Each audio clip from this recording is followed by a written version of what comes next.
धोनी जैसा बाल हो बॉडी सालमा, रौआ जैसन केहू नहीं क्या दुनिया में सेटर, रौआ जैसन केहू नहीं क्या दुनिया में सेटर। हम क्या मरद चाहे बेटर, हम क्या दुल्हा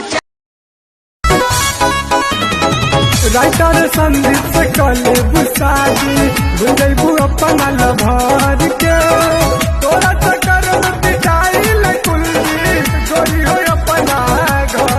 हर हर महादेव भाई लोग, मैं भोजपुरी सिंगर कुलदीप पाल आप लोग के छोट भाई एगो हमार गाना आ रहा बा, जोन गाना के बोल बा यही लगनिया में कले बुसादी तो गाना के धमाल मचा दी। भोजपुरी एंटरटेनमेंट से आ रहा बा, महेश पांडे जी के चैनल बा जो कि बहुत अच्छा चैनल बा, बहुत अच्छा गाना बा। आप लोग जरूर सुने की कोशिश करीम जा और अपना लिंक डाल दे हम अभी रिलीज नहीं के रिलीज होके वाला बा। करी है का पढ़ाई इनके प्यार हो गई, ट्यूशनवा जवन पढ़वलस तुमसे कितना प्यार करीले तुमके ना अंदाज बा, तोहरा सिवाना हमरा दिल पे केहू के भी राज बा। तू कहबू त जी